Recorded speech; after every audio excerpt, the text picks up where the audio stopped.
سبق نمبر 27 فلکیات کا ہمارے پاس ہے سیاروں کی تشریح. سیارے کسے کہتے ہیں، سیارے کی کیا کام وغیرہ ہیں. اب تفصیلاً آپ کے سامنے یہ چیزیں آئے گی. قدیم حکاماء نے رصدگاہوں کی مدد سے کل 9 افلاک دریافت کیے تھے. ان کے نزدیک سورج اور چاند کا شمار بھی سیاروں میں تھا. یہ بھی ایک سیارہ سے سمجھو. کل سیارے 7 تھے اور ان کی ترتیب حسب ذیل تھی. جس یارے زمین کو مرکز عالم ساکن تصور کیا گیا تھا اور تمام سیاروں کو اس کی گرد محو گردش فرض کیا گیا تھا. محو گردش میں لگی ہوئی جاری. پہلا سیارہ چاند ہے جو زمین سے قریب ترین سیارہ ہے اور اس کا فلک قمر ہماری زمین پر سب سے پہلے محیط ہے. اس کا فلک کیا ہے؟ فلک قمر ہے. صحیح. یہی اوپر والا آسمان ہے جو نیچے ہیں. چاند تقریباً 28 دن میں مغرب سے مشرق کی جانب زمین کے گرد ایک دورہ پورا کرتا ہے. صحیح. 28 دن. ہاں. دوسرا سیارہ عطارد ہے. اس کا فلک عطارد فلک قمر پر محیط ہے. فلک جس فلک میں ہو بس وہی نام بھی پڑ جاتا ہے، فلک عطارد. تو یہ فلک دوسرا ہوا نا، یہ پہلے فلک پر کیا ہے؟ محیط ہے. یہ سیارہ آفتاب کی طرح مغرب سے مشرق کی جانب 365 دن اور 6 گھنٹوں میں زمین کے گرد دورہ پورا کرتا ہے. 365 دن. صحیح. اس میں 365 دن لگتے ہیں. تیسرے نمبر پر ہے سیارہ زہرہ. فلک زہرہ فلک عطارد پر محیط ہے. تیسرا ہے. یہ سیارہ بھی سورج کی طرح 365 دن اور 6 گھنٹوں میں زمین کے گرد دورہ پورا کرتا ہے. ایک دوسرے کے اوپر ہے نا، پیاس کے چھلکے کی طرح. صحیح. چوتھا سیارہ سورج ہے. فلک شمس فلک زہرہ پر محیط. اس کو فلک شمس کہتے ہیں. فلک سورج وہ بھی مذکورہ مدت میں ایک دورہ پورا کر دے. 365 دن. ہاں، اسلامی دن 360 ہوتے ہیں نا.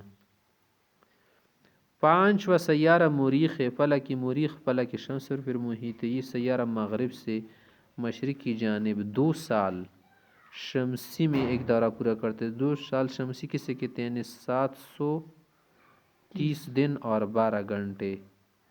تو 365 ہے نا، پھر 365 ڈالو تو کتنے ہو گئے؟ 330. پھر آگے کیا کرو؟ 6 گھنٹوں کو ڈبل کر دو، 12 گھنٹے. آگے چھٹا سیارہ ہے ہمارے پاس مشتری. فلک مشتری فلک مریخ پر محیط ہے. یہ سیارہ زمین کے گرد مغرب سے مشرق کی جانب 12 سال شمسی میں ایک دورہ پورا کرتے ہیں. 12 سال. تو 12 سال ضرب دو نا، یہاں پر کتنا بنا جاتا؟ 700 دن نا. اس طرح اور کیا کر دو، 10 سال میں لاؤ تو بس یہی بن جاتے. صحیح. آگے کہتے ہیں 7واں سیارہ زحل ہے ہمارے پاس. فلک زحل فلک مشتری پر محیط ہے. یہ 3 سال شمسی میں مغرب سے مشرق کی جانب ایک دورہ پورا کر دے. 3 سال شمسی. 360 ہے نا، 365 365 پھر 365 6 گھنٹے ہیں نا، ڈبل کرو 18 گھنٹے. 8واں فلک فلک ثوابت ہے، جس میں یہ چیزیں گڑی ہوئی ہے نا، جس میں باقی کل تارے نگینوں کی طرح جڑی ہوئے. 9واں فلک ہے ہمارے پاس مذکورہ تمام افلاک پر 9واں فلک جو ہے محیط، اس کو کہتے ہیں فلک الافلاک، جو سب افلاک پر محیط ہے، جس کو محدد الجہات اسی طرح سے فلک اطلس اور فلک اعظم بھی کہتے ہیں. محدد الجہات، اس نے جہات کو کیا کر دیا ہے؟ احاطہ کیا ہے. اس میں کوئی ستارہ یا سیارہ نہیں ہے اور اس سے پرے کوئی مخلوق نہیں ہے. اس کے ادھر اس کے وراء لیس وراء مخلوق آخر فی نظریت الفلاسفہ. اور اپنے ساتھ سارے افلاک کو 24 گھنٹوں میں ایک دورہ کرا دیتا ہے. یعنی خود بھی کر رہے نا دورہ، محرک ہے نا، انجائن کی طرح. اور کیا کر رہے سارے جو افلاک کی نیچے 8 ان کو بھی 24 گھنٹوں میں ایک دورہ کراتے، جس سے ستاروں کا طلوع غروب، رات و دن، موسموں کی تبدیلی وقوع پذیر ہوتے ہیں، دن کا نظام، اختلاف اللیل والنہار وغیرہ. مرکزی شمسیت کا نظریہ ایک نظریہ ہے کہ شمس مرکز ہے. یہ نظریہ بھی بہت قدیم ہے کہ آفتاب زمین سے کئی سو گنا بڑا ایک نورانی گولا ہے. یہ زمین سے سو گنا کیا ہے بڑا ہے، اور کیا ہے نورانی گولا ہے. نورانی تو نہیں ہے نا، نور الگ چیز ہے. کیا ہے نور مانا یعنی سے روشنی آتی ہے نا، روشنی آتی ہے، ورنہ مطلب کیا ہے آگ والا گولا ہے. اس میں گیسز ہے نا، گیس کیا ہو رہا ہے، جل رہی ہے گیسز، جو فضا کے درمیان ساکن معلق ہے، ساکن معلق کی گردش نہیں کر رہا. اور جس طرح ہماری زمین پہاڑ و دریاؤں پر مشتمل ہوا سے محیط ہے نا، فضا میں معلق ایک سیارہ، ایک ایسا کرہ ہے نا، یہ زمین بھی ایک کرہ ہے نا، معلق ہے، جس پر رات دن اور مختلف موسموں کی آمد و رفت ہے. ہم سمجھ رہے کہ بس یہ زمین کسی چیز سے ٹچ ہے نا، بس بالکل ساکن ہی لگی ہوئی نہیں ہے، اس کے لیے بھی ایک دائرہ ہے، اس دائرے میں گھوم رہی، چکر لگا رہی، کاٹ رہی. اسی طرح چاند دوسروں کی طرح ہے. زہرہ، مریخ وغیرہ سیارے بھی مستقل زمینیں ہیں. مریخ بھی کیا ہے، مریخ میں بھی زمین ہے، لیکن وہاں پر آبادی نہیں رہ سکتی، بعض کے اوپر آکسیجن کم ہے، بعض کے اوپر پانی نہیں ہے. صحیح. اس طرح زہرہ بھی ایک زمین کی طرح سیارہ ہے، لیکن دوسرے کیا یہ ہمارے لیے کیوں روشن لگ رہا ہے، اس پر سورج کی جو کیا ہے روشنی پڑتی ہے. صحیح. یستفادو قمر کی طرح ہے نا، چاند کی طرح. نور الشمس، نور القمر مستفاد من نور الشمس. هذا كما قرأت في المنطق وغيرها من الكتب.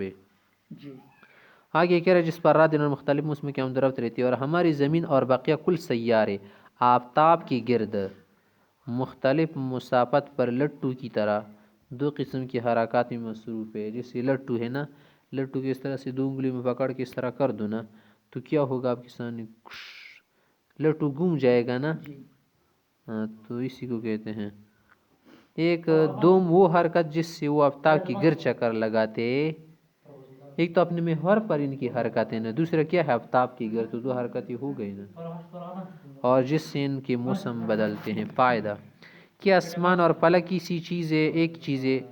یہ جو آسمان کا لفظ ہم بولتے فلک، فلک وکل فی فلک یسبحون، فلک افلاک، فی الفلک، فی الفلک، فلک.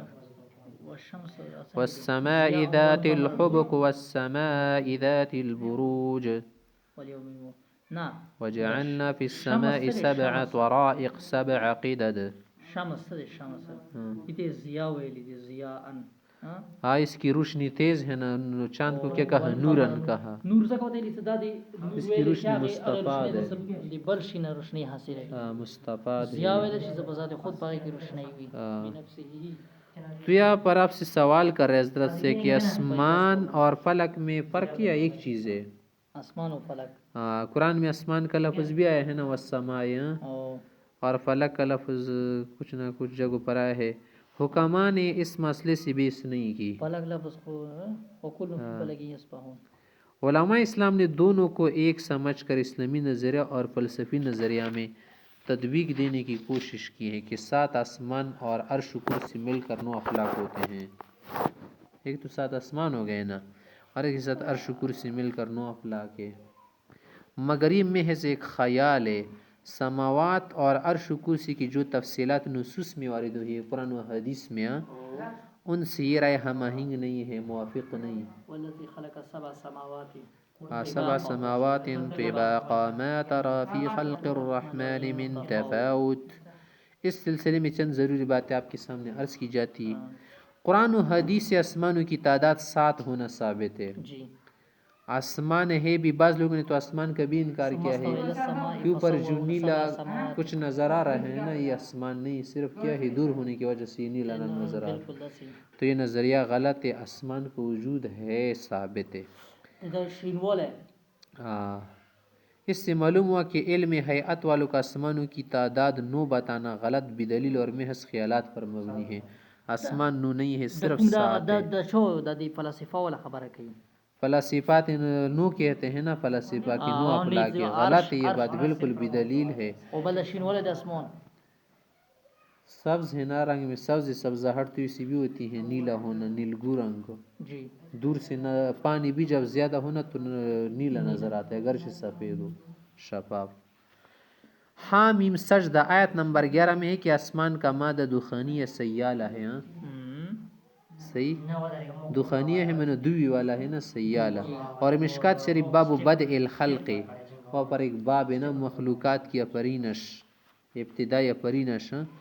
اس میں فصل سم میں بحوالِ ترمذی اور مسند احمد یہ روایت ہے کہ آسمان ایک موج ہے. موج چپا پانی کی موج کی طرح جو روک دی گئی ہے یعنی بحکم الہی معلق ہے. اور ہر دو آسمانوں کے درمیان 500 سال کی مسافت ہے. فلاسفہ کے نزدیک افلاک مقدار رکھنے والے گول اجسام ہیں. وہ گول سمجھتے ہیں نا اور پیاز کی چلکوں کی طرح طے باتیں ہیں. پھر دونوں نظریوں میں تدبیر کیوں کر ہو سکتی ہے؟ نہیں ہو سکتی نا. اس کے علاوہ صحیح موج کی طرح ہے نا اسلامی نظریے کے مطابق. اور ان کے نظریے کیا ہے؟ گول ہے. تیسری بات عرش اور کرسی برحق ہے. قرآن پاک کی متعدد آیات کریمہ میں ان کا تذکرہ آیا ہے. قرآن کرسی نیچے ہے اور عرش سب سے اوپر آخری مخلوق ہے. وعرش الرحمن جنت الفردوس سقفها عرش الرحمن. مستدرک حاکم میں حضرت ابن عباس رضی اللہ تعالیٰ عنہ کا قول ہے کہ الکرسی موضع القدمین والعرش لا يقدر قدره الا اللہ لا يقدر قدره الا اللہ. کرسی پیر رکھنے کی جگہ ہے مطلب کما یلیق بشانہ تبارک و تعالی ولا نبحث عن هذا ولا نتفکر فی کیفیاته. فہمت؟ اور عرش کا اندازہ سوائے خدا کی تو کوئی کر ہی نہیں سکتا. مولانا وحید الزمان صاحب لکھنوی ثم حیدرآبادی کی لغات الحدیث اردو میں ہے نا کہ اللہ تعالیٰ کی کرسی آسمان اور زمین سب کو گھیری ہوئی ہے. وہ کرسی ہوں کیسے آیت الکرسی میں وسع کرسیہ السماوات والارض اور عرش ہر چیز کو گھیری ہوئی ہے. صحیح یہاں تک کہ کرسی کو بھی تو عرش تو مطلب ہے کہ عرش کرسی سے بہت بڑا ہے. یہی بات سدی مفسر رحمہ اللہ نے بھی بیان کی ہے. اور ابن جریر ابن کثیر رحمہ اللہ نے بحوالِ حضرت بزر حدیث مرفوع بیان کی ہے. مرفوع حدیث ہے کہ حضرت صلی اللہ علیہ وسلم نے فرمایا کہ قسم ہے اس ذات کی جس کے قبضے میں میری جان ہے 7 آسمان اور زمینوں کی مثال کرسی کے مقابلے میں ایسی ہے. یعنی 7 زمین آسمان ملا کر کرسی کے مقابلے میں ایسی ہے جیسے ایک بڑے میدان میں کوئی ہلکا یا انگشتری ڈال دیا جائے. جیسے ہلکا ہو یا کسی میدان میں گیند ڈال دیا جائے. اور بعض دوسری روایت میں ہے کہ عرش کے سامنے کرسی کی مثال بھی ایسی ہے جیسے ایک بڑے میدان میں انگشتری کا ہلکا. عرش پر کرسی سے بڑا. اور ابن ابی العز حنفی رحمہ اللہ نے العقیدۃ الطحاویہ کی شرح میں لکھا ہے. یہ بہترین شرح ہے العقیدۃ الطحاویہ کی ابن ابی العز حنفی کہ بعض متکلمین کا خیال یہ ہے کہ عرش فلک ہے یعنی آسمان کی طرف فلک تمام جوانب سے مستدیر ہے. ہاں کنا دا خطویل سو عرشها فوق وسقفها عرش الرحمن. آگے کیا کہہ رہا ہے کہ عرش فلک ہے تمام جوانب سے مستدیر. مستدیر سے تلشی گول ہر جہت سے عالم کو محیط ہے. کبھی وہ عرش کو فلک اطلس اور فلک تاسیبی کہتے ہیں. معنی عام معنی کے اعتبار سے فلک ہے ضروری نہیں کہ فلک ہے. صحیح یہ بات صحیح نہیں ہے کیونکہ نصوص سے ثابت ہے کہ عرش کے پائے ہیں. عرش کے لیے کیا ہے؟ پائے ہے. جیسے چارپائی کے لیے پائے ہیں نا اس طرح عرش کو بھی فرشتوں نے پکڑا ہے نا. کتنے فرشتوں نے پکڑا ہے؟ فرشتوں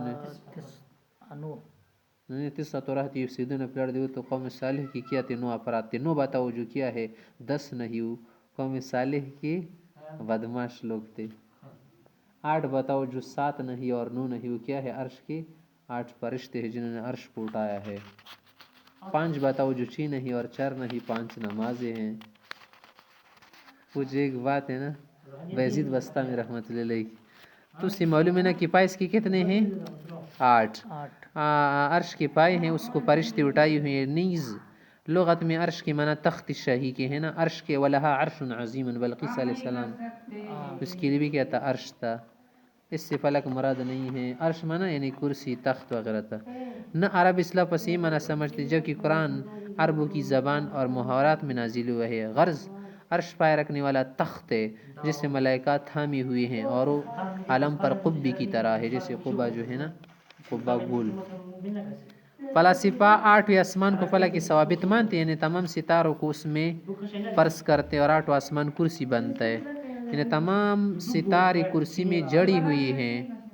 یہ بات بھی قطعاً نصوص کے خلاف ہے، کیونکہ کسی نص سے یہ بات ثابت نہیں کہ اللہ تعالیٰ نے کرسی کو ستاروں سے مزین کیا ہے۔ کرسی تو ستاروں سے مزین نہیں ہے، بلکہ سورہ الصافات میں وغیرہ میں صراحت ہے کہ اللہ تعالیٰ نے اس طرف والے آسمان کو یعنی سمائی دنیا کو وَلَقَدْ زَيَّنَّا السَّمَاءَ الدُّنْيَا بِزِينَةٍ الْكَوَاكِبِ وَحِفْظًا مِّن كُلِّ شَيْطَانٍ مَارِدٍ، اس ستاروں کی آرائش سے ہم نے رونق دی ہے۔